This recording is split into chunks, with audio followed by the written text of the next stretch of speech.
Oasis and Highway 111. Okay, hi everyone.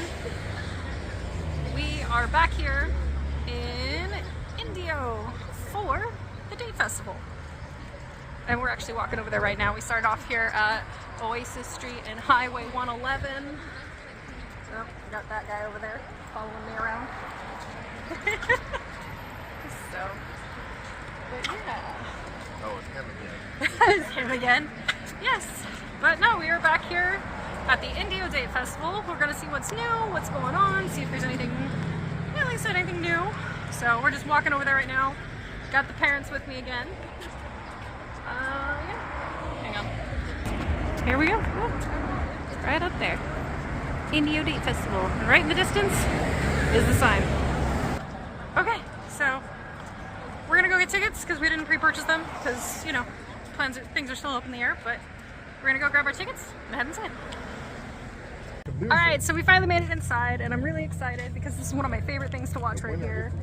We've got Alaskan pig races happening later, so we're gonna try and see those because they're always at the Orange County Fair and I absolutely love them. They're such cute little piggies just running around. Absolutely adorable.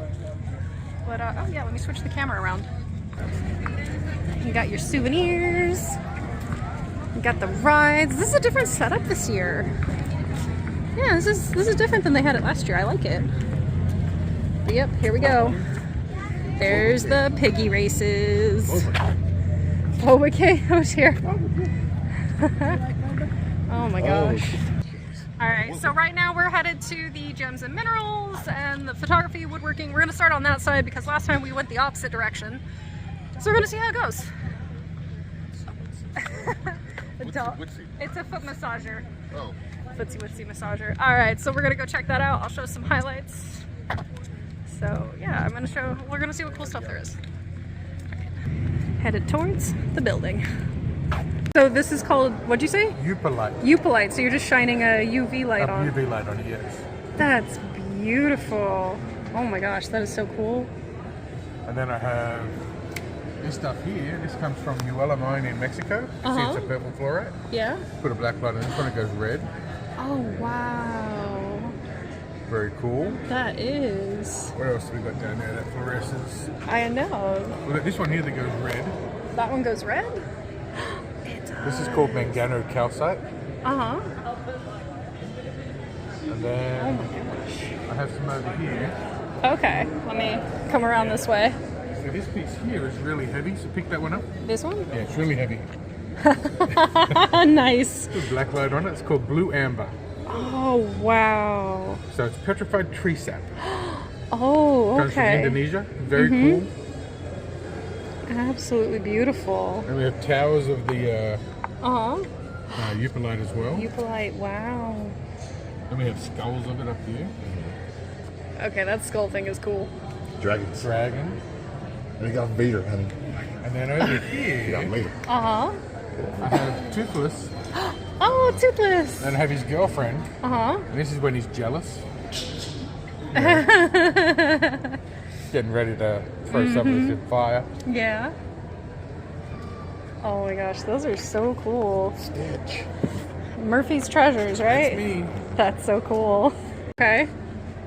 Like he's using the force. I like it. Oh my gosh, that's awesome. Personally, I think he should be red, but that's me. I prefer the other side. Oh, yeah, that's about me too. That's cool. I'm actually going to show you guys some of the rocks, or some of the gemstones and rocks around here. Yeah, it's a geode. And actually, speaking of geodes, I decided to go buy one from the table back there. They're actually cutting it open for me right now, so I'll show you guys as soon as I get it. But I'm just walking around. I just want to show you guys some of the gemstones. I'll put in a hyperlapse of one of the rows because there's some pretty cool stuff. But I'm just going to show you some highlights of the really cool stuff in here.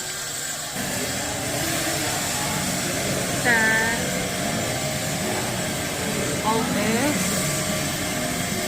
this is smoky quartz. It's so beautiful. Oh, but here we gotta Amethyst Cathedral, such a classic to see. So beautiful. This is Lincast. Okay. Oh, it's an agate. Nice. Pretty cool. We're having fun. We're just looking at all the gemstones around. There's someone selling a megalodon tooth for a price I can actually afford, so that might happen. I've been wanting a megalodon tooth. So, what? How's it going? Going fine. Okay.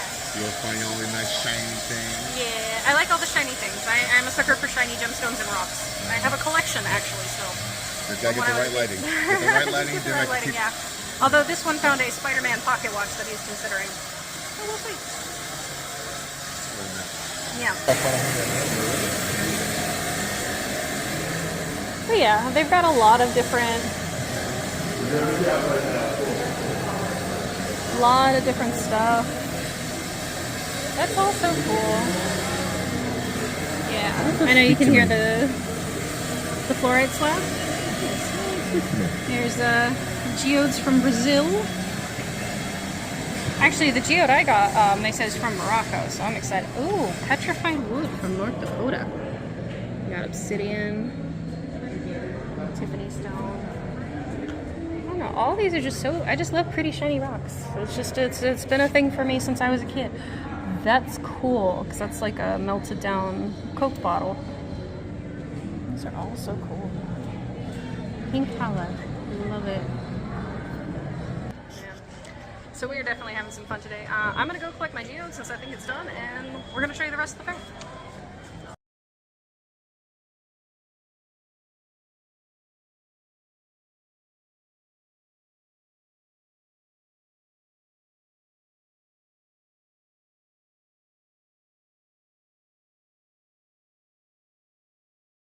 So we are outside.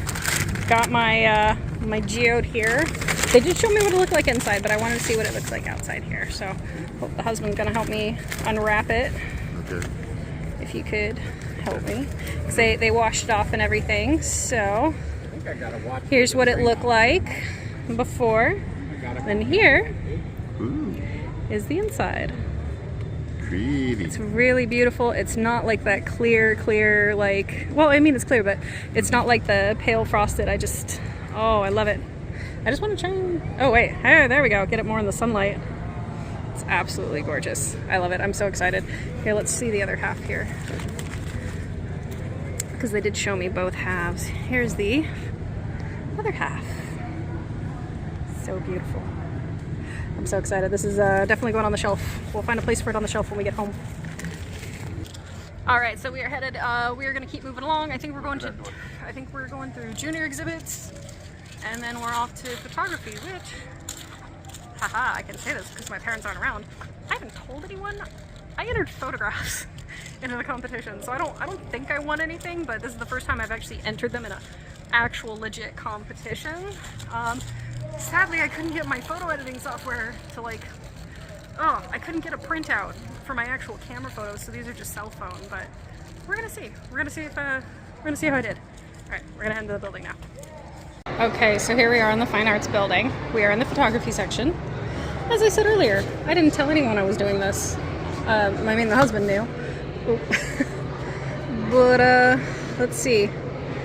I've got second place in selfies, honorable mention in selfies, and first place in photojournalism. Here's the one I got first place for. Here's my second place. And here is my honorable mention. Yep. First time entering in a photo competition, so that's kind of an ego boost, a little bit. And that's just cell phone photography. That's not even including all the photos that I have just sitting on my camera. So next year, I'll be doing more like what we have here. I'll be doing more like that stuff, so. Just want to share that with you guys because I did not expect that. That was a fun, happy surprise. Alright, I'm gonna probably head on out after this. Okay, so I've got some I've got some rabbit sausage from Nacosina, Louisiana. Does anybody know why I use this sausage? They pay me.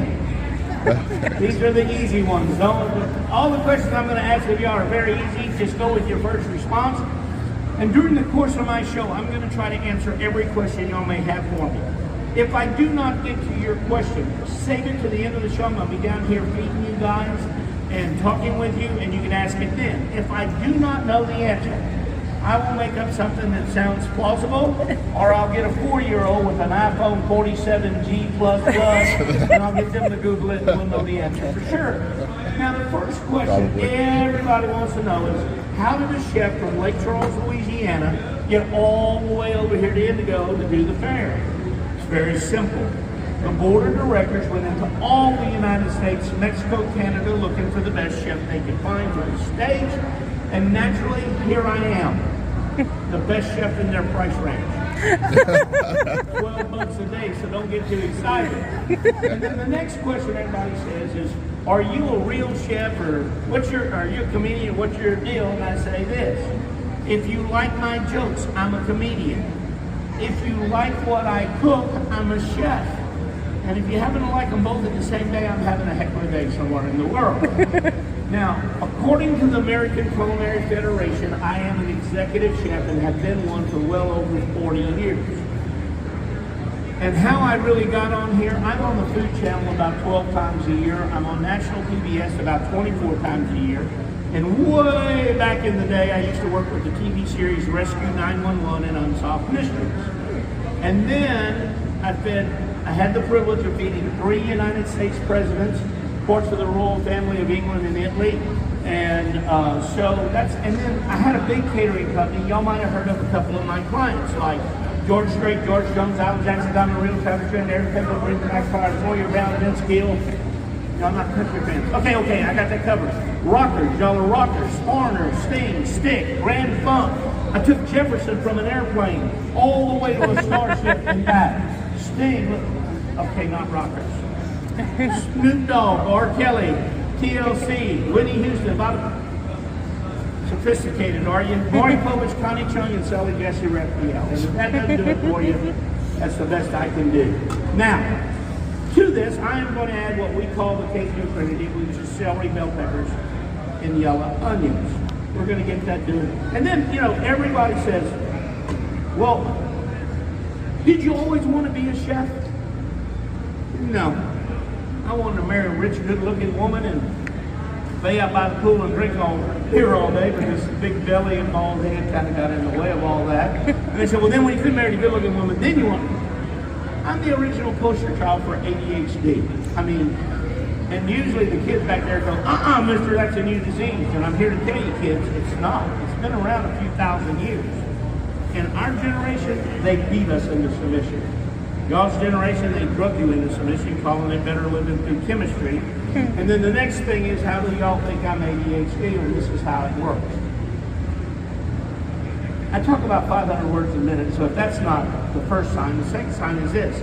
If I see it, I want to be it and do it. Here's an example. In 1975, anybody know what came on CBS? Probably at 6 o'clock y'all's time, normally 8 o'clock Central. Anybody know what show came on? AM or PM? What? AM or PM? PM. CBS? Kung Fu. Yeah, CBS, it was Kung Fu. David Carradine. David Carradine, you're right. And so I wanted to be a karate star. So I told my mom I want to be a karate star. She said, yeah, right, okay. So she put me in classes, and a year later, I fought in 1979, a year later, 4 years later, I fought in 1979, I fought for the United States National Karate Championships, full contact black belt karate, and finished third in the nation. Qualified and made the Karate Olympic team. Went to the Karate Olympics, and I'm here to tell you that was the longest 30 seconds of my life. That guy kicked me in the face so many times, I thought I was a snare drum in a black marching band. I was getting my butt kicked, and every time I looked at the corner for help, my sensei would say, you're doing great, go get him. And I'm thinking, whose team are you on? Because it ain't mine, because I'm out here getting killed on the road. So, after that, here's my public service announcement to the kids. Don't fight. You know why? You do not win a fight. You're just less beat up than the other guy. So don't do it. So then I watched Sky Team. Remember that? Yeah. So now I hold a commercial multi-engine land pilot with instrument privileges and a flight instructor endorsement. So if you ever wonder who teaches airline pilots how to fly, little fat guys doing cooking shows in their spare time. Feel pretty good about your flying now. Well, then I became a deputy. Then I became an EMT medic. Then my mother said, quit screwing around and get a degree and get a job. And so then I became a chef. And the rest is history. And we'll talk about all that during the course of my show. Now that I got this cooking, let's add a little bit of seasoning to this.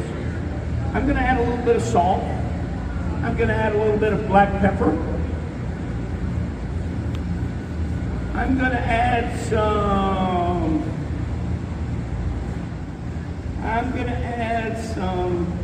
oregano. I hope it's oregano. Otherwise, it's going to be a very expensive dish, and we're going to have a little munchie party afterwards. And then I'm going to add a little garlic. If you're wondering why in this part of the world I'm using granulated garlic versus real garlic, it's because I own a couple restaurants, and we use uniform recipes. If you use fresh garlic, depending on the rainfall and the soil and whatever, you're going to get a different taste with the garlic, but I won't mind it tastes the same all the time, so I use granulated garlic. Then I'm going to add a little cayenne red pepper, because what kind of Cajun dish would it be without cayenne red pepper, right? But I got to remember that this is California, so that should be enough. More. Yeah. More. So then I'm going to add a couple bay leaves, and I'm going to add a little bit of water to this, get this thing going for me better. Y'all got the neatest white porcelain sinks back there in the corner room. You pull that handle down, it washes out your bowl, fills it right back up with fresh water. What a deal. So then, after I did all that, we started doing our show, and everything's been real successful. So I have several shows. The first of which is my law enforcement show, where I tell law enforcement stories, or my EMT medic shows, which I tell EMT stories, or I tell how I beat up on my kids out the back. Choice is y'all. So what would you like to hear? Don't care. Okay. Let's start with a police show, then we'll go to the EMT story. As a policeman, when you're in the academy, they teach you a lot of things, but the main thing they teach you, after self-defense and shooting and handcuffing people and all that, they teach you safety. And the safety factor is when you approach a car, you look into the back seat to see what you can see. Because crooks are not normally the brightest bulbs in the lamp, and a lot of times they just have it laid out on the seat. So I work traffic control 3 days a week on Interstate 10. Y'all call those speed traps. We call them traffic control. And this guy came flying by me at about 90 in a 60. I pulled out, I let him up, I pulled him to the curb. And as I approached the car, what I saw was 4 rifles, 3 shotguns, 6 pistols, 3 butcher knives, 4 swords, a bowling ball, and a dozen eggs. So I immediately drew down on him. I said, "You're one of them terrorist types. Get out of the car." He jumped out of the car doing the jungle boogie going, "No, sir, no, sir. I'm from New Orleans, and I don't terror. I'm a juggler with the Ringling Brothers." Out of all of that story, I believe that he was from New Orleans because people from New Orleans pronounce it Norleans. So I said, "The circus ain't anywhere around here." He goes, "Last week it was in New Orleans. This week it's in Houston. We had the week off. I stayed with my family, and now I'm rushing to catch the opening parade. And I'm running late." And I said, "You know, buddy, I do cooking shows. You don't see me. I need to know what all those guns are for." And he said, "Well, I juggle that in my act." And I said, "Well, I do cooking shows, but I don't drive around with a carload of pots and pans." He goes, "I juggle that in my act, fool." Uh-oh. And I'm thinking, I was just called a fool. I've got a gun on. He's standing on the side of the road with no gun. That's the wrong words. But I'm going to give him a break. I'm going to see if he can juggle. So I said, "If you're the world's best juggler, let's see it." He took a pistol. He took a shotgun. He took a butcher knife, a bowling ball, and an egg. And on the side of Interstate 10, he raised this leg and threw the bowling ball and the egg this way. As he flipped the knife, the pistol, and the shotgun going this way, and he is on the side of the road juggling. And he just didn't go brrr. He's juggling for like 5 minutes on the side of the road. And then he looks at me and says, enough? I said, man, you're the best juggler I've ever seen. Yeah, that's cool. And I said, and as a professional courtesy to you, I am going to radio ahead and tell them you're in an emergency, and if you stay under 90, you'll be okay. He said, thanks, man. He jumped in his car and he took off, and I'm so gobsmacked, and I'm just staring at him, watching him drive away. And when he gets outside, I turn to go get back in my police cruiser, and there are two little Cajun guys sitting in the back seat with their arms out the window like this. I said, what are y'all doing in my cruiser? They go, we're drunk, and we'll never pass the sobriety test you just gave that guy. So you might as well take this one there. I said, okay, let's go. So, but you know, Louisiana's a little different than anywhere else in the country. Y'all know that we have drive-through daiquiri shops. Y'all know you can drink and drive. Just can't be drunk and drive. You know how you do that? When they pull into a daiquiri shop with the drive-in window, they say, give me a small daiquiri. They give them a 32-ounce daiquiri in a styrofoam cup. They put the lid on it, tape it closed, and stick a straw in it with the paper on top. You now have a closed container. When they take the lid off the straw, it's now a closed container with an on-demand spigot. And as long as you don't blow the numbers, you're okay. It don't take many numbers to get you not okay these days. But what we do as law dogs is we have a contest every week to see who can take the drunkest driver off the road. It's not too hard. But our bars close at 2 o'clock on Sunday morning, and they reopen at midnight on Sunday night because most of us are Catholic and you got to go to Mass on Sunday, and that's how they make sure you're in Mass. So what I would do is at like 12:30, I park 2 blocks down from the going bar and wait on 2 o'clock. Because at 2 o'clock, they got to close and everybody got to leave the bar. And people say, well, why don't you just go to the bar and play in the parking lot? That's like hunting on a baited field. That's against the law. You can't do that. So I waited at 1:30. This car comes swerving up, hit the curb, popped down on the ground, and got out of the car before I could get to it. If you don't see him do that, then it's just public drunk. And in Louisiana, public drunk is like a 37-cent ticket. There's no point in it, because everybody is most of the time. So I said, he's going to go in, he's going to have a couple drinks. 30 minutes later, he's going to come out, and I'm going to nail him. I'll get my guy. So he goes, he staggers into the bar, about a 10-2 kill or a quarter kill, he comes staggering out. He goes in his car, and he's trying to get the key in the lock. Then a couple moves him to his car. He finally is fiddling with the key, he finally gets in. Now to get a DWI, you gotta let him start the car and put it in gear, and then you can curb him. So he gets the car started, gets it in gear, starts to pull out, I curb him. Now it's only us around the bar because everybody else has gone home and I know I got my guy. So I said, get out of the car. He stumbles out of the car and I said, I'd like you to walk this line on the sidewalk. He said, I ain't walking nothing until you put a net underneath it. I could fall off and hurt myself. So I said, blow into my breathalyzer. So he did. The needle did not budge. So I calibrated it like all men. I shook it, I found it on my hand, I said, blow. He blew again. It did not register past 0. And I said, sir, we're gonna have to wait for another DWI unit because obviously my breathalyzer is broken.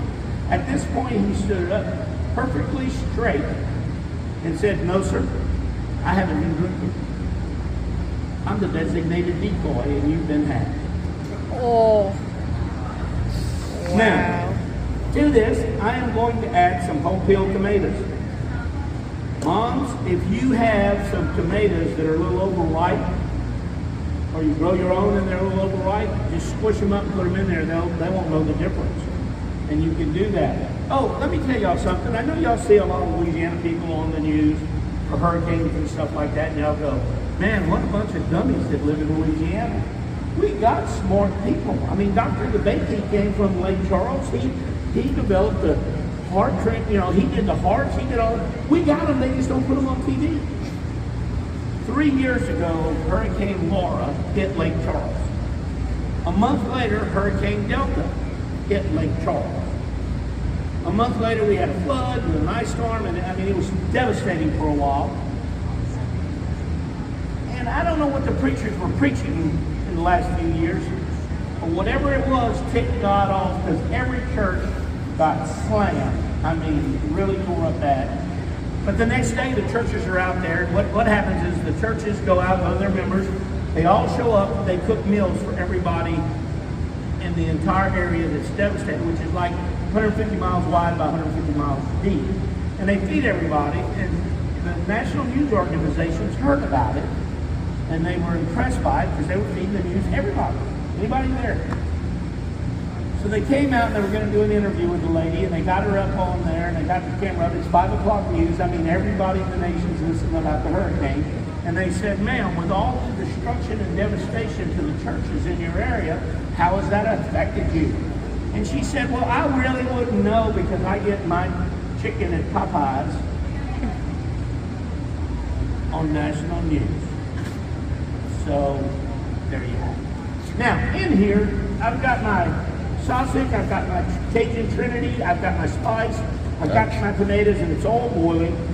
How many of you have eaten tomatoes or pizza, spaghetti, red gravy, anything with tomatoes in it that gave you heartburn or acid reflux? What that comes from is the acid in the sugars. I mean, the acid in the tomatoes.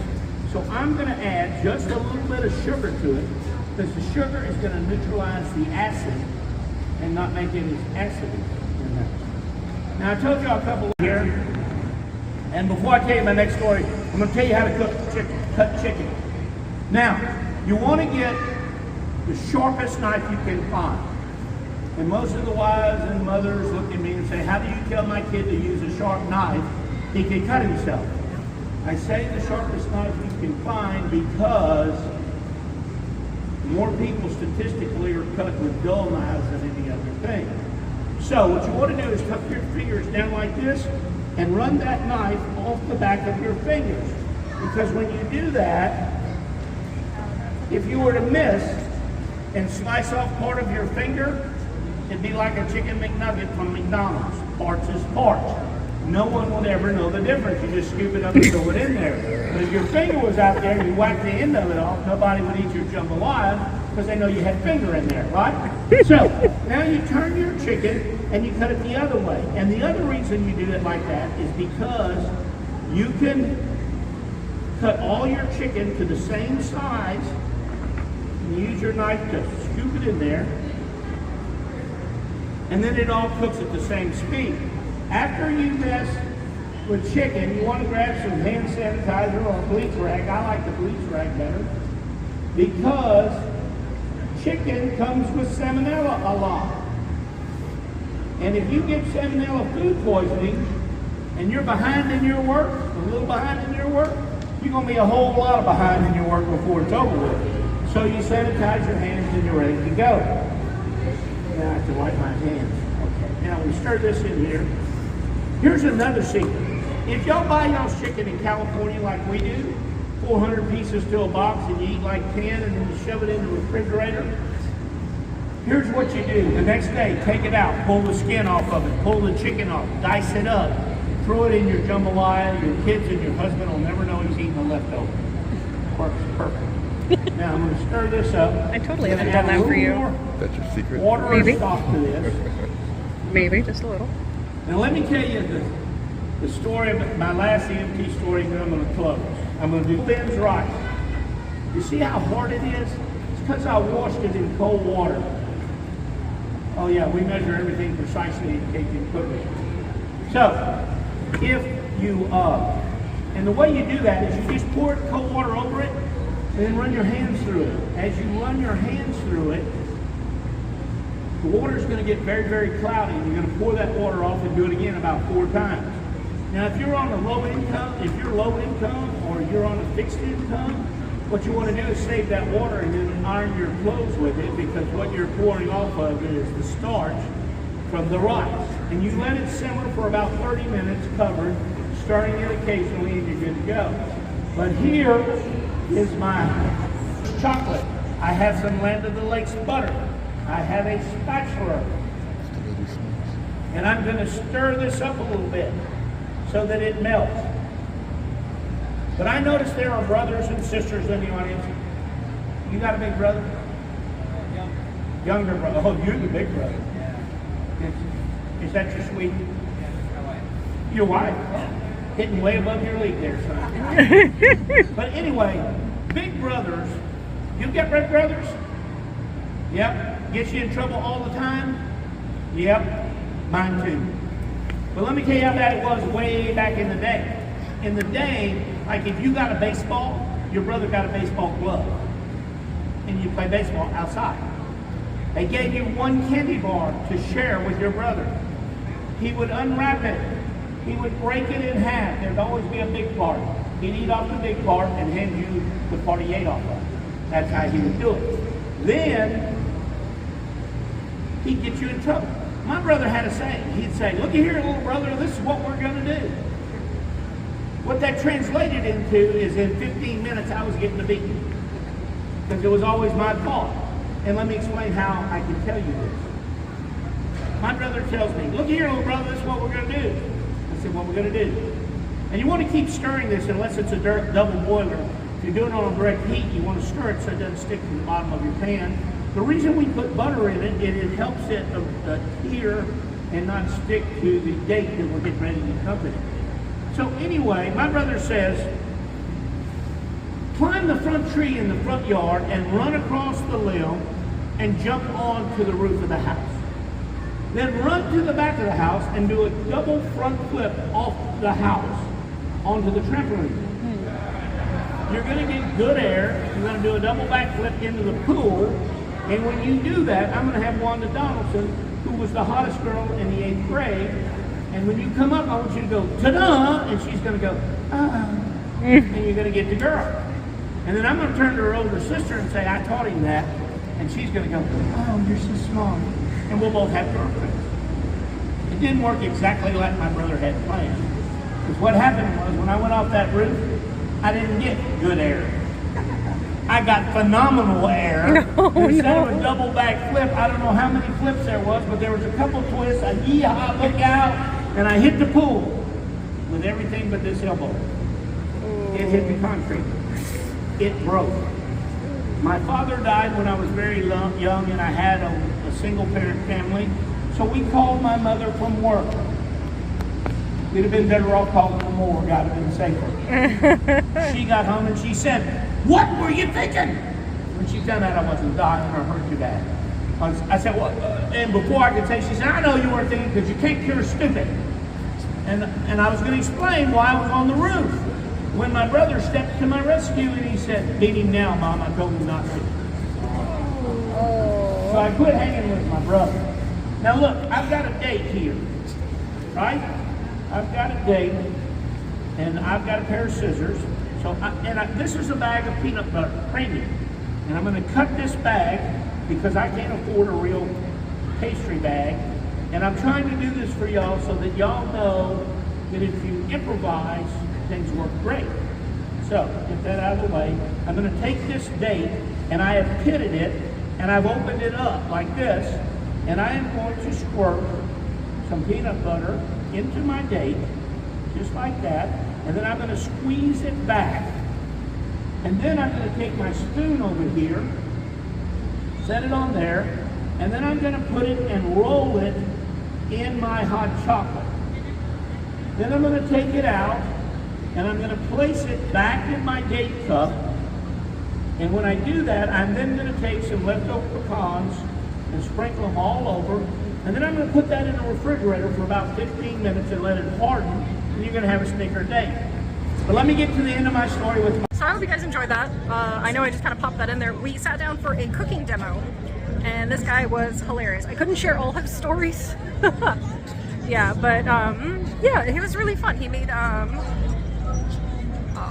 see, I had it memorized, but my favorite thing that stuck in my mind was all the chefs here, when they come here, they have to make a date recipe.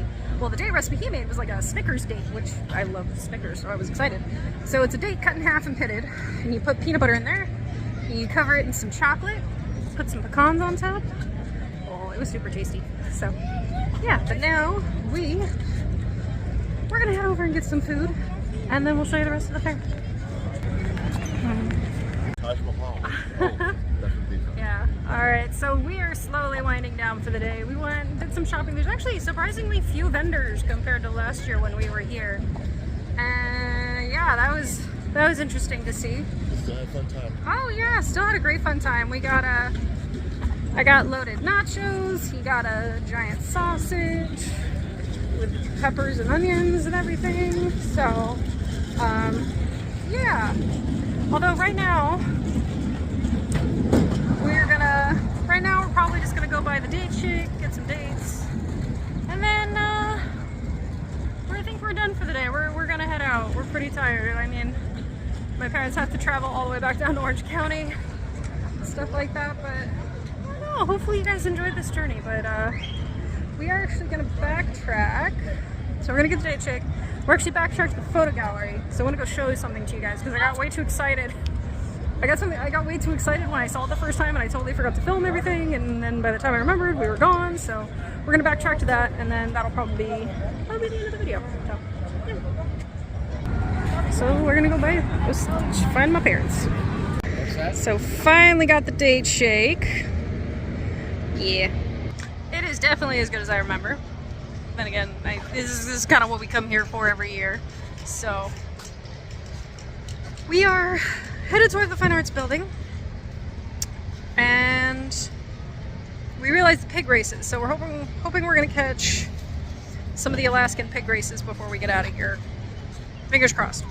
We might miss it, we might see it. I'm hoping we do because it's always fun to go see.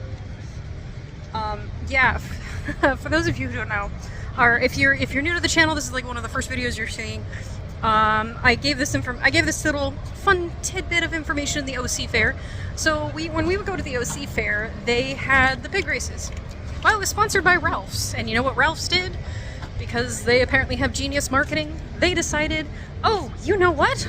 Pig races. Let's let people, you know, jokingly pick the number of their favorite pig. Oh, their pig just won? Guess what? You win a free pound of bacon. That's right.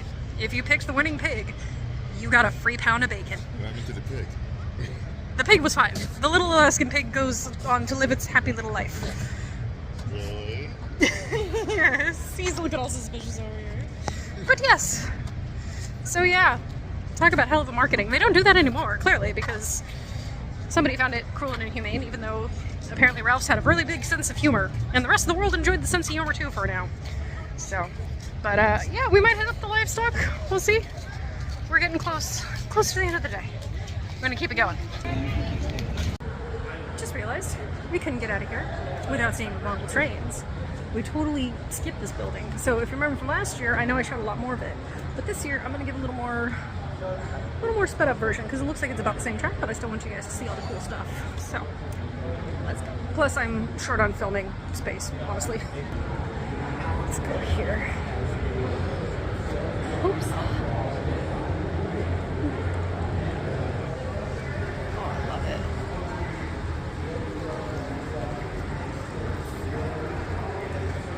Around this way.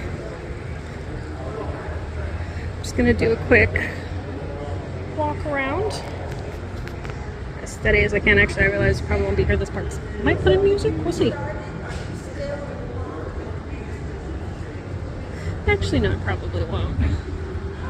But might help if I did my filming angles a little better.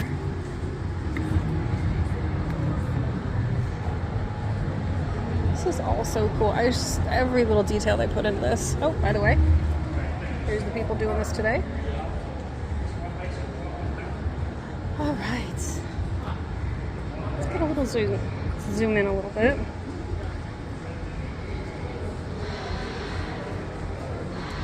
Just all the small details in this place. I love it. Yeah, and it does look like it's pretty much about the same setup as last year, so that's why I'm doing just a quick walkthrough, so you guys can see what's going on.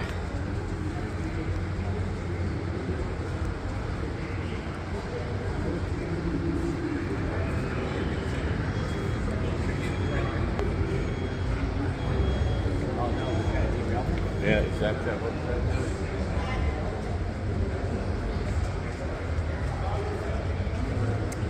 I haven't seen very many trains running, but we're gonna go next spot over. Is that a Randy's Donut over there? I think it's supposed to be the donut shop. I love it.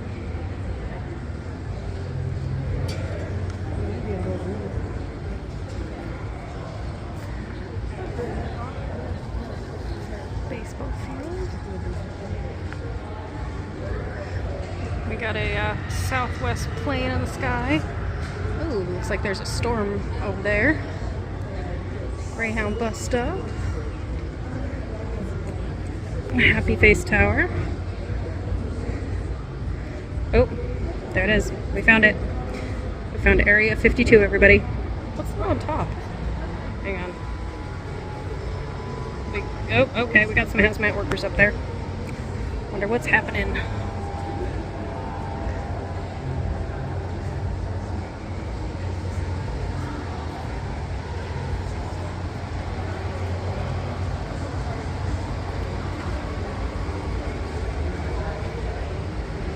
That's cool. They have a whole little fair going.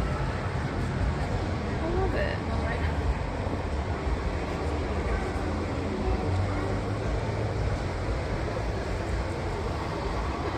I think it's supposed to be, no, I don't know if it's supposed to be a miniature of the Date Festival, but all the little rides. Oh, got a little forest fire up on the hill there. Oops. Okay. Just gonna walk around. Oop. Ready, kilowatt. Oh, yep, we got a storm in them there hills. You can also see the fire a little better from this side. That's cool.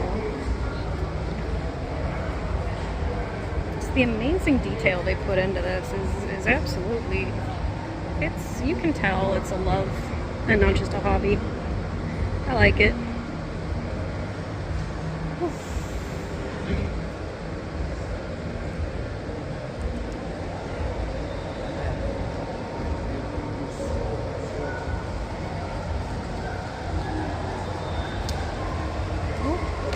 Big storm clouds.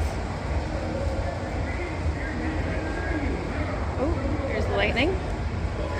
Oh, I don't remember seeing this last year. Hang on, I'll get over there and zoom in. Look at that. It's like a little tramway system. That's so cool. You see people going up the hills, coming right back down. I love it. Oh. Oh, the drive-in theater's not working. Usually they've got an actual movie playing on that screen. But I guess the first day of the fair is pretty much a chill day. Not much going on. We're actually about to come full circle here. Now we haven't really seen any trains, but that's okay. I mean, well, trains that are running, but we got that table over there to go check out. Is that Snoopy? We found Snoopy. I love it. And here we are, back full circle at the waterfall. It's a huge thing. It took me about 5.5 minutes to walk around that and film everything. And it was just at a steady pace to make sure the camera was pretty stable. So, yeah, you know what? Let's walk over to this one table. See if we can see some trains running before I let you out of here. Because we got trains running.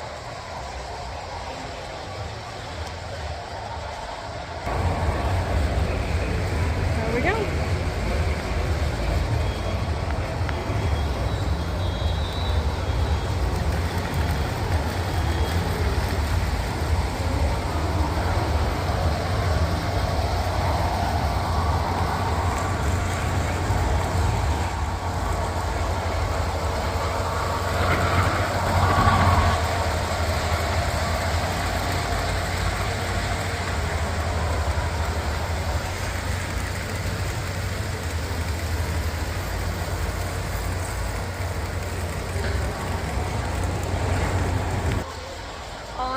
really cool, but this was definitely our last stop.